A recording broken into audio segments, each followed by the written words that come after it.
In Catholic churches all around the world, and especially in Franciscan churches, Lent is a time in which we walk the Stations of the Cross. That's what we do in preparation for Holy Week.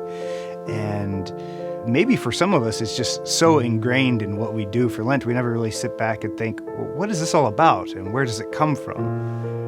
I mean, historically speaking, the Franciscans have a lot to do with how it became a cultural practice within the church to do this. And predating the practice of walking the stations in the church or maybe outside in a garden, predating that, people often actually went to the Holy Land, and millions of people still do to this day. I think it reflects a sense that our faith isn't just something that we think about, and our spirit isn't something that is totally just in our hearts, but that we are physical beings that long to express our faith in physical ways. It's why we want to go to the Holy Land, why we want to see where Jesus wept in the garden. We want to see the place where he was crucified, and we want to touch the place where he was buried.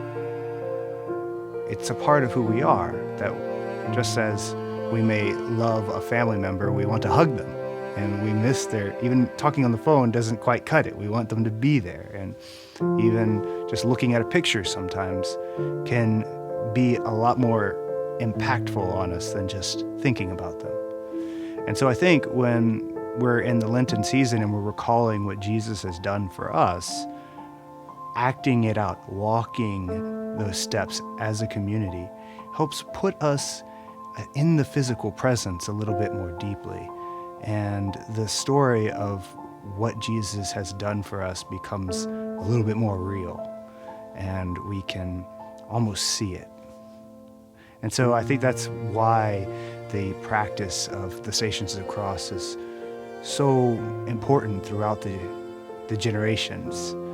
Because even if times have changed, the fact that we're physical human beings who know what it is to suffer, we know what it is to fall down, we know what it is to have our friends leave us behind when we're going through a hard time. And when we walk through that story, we can relate and put ourselves in that place with Jesus, which in turn maybe makes him a little bit closer to us in our experience.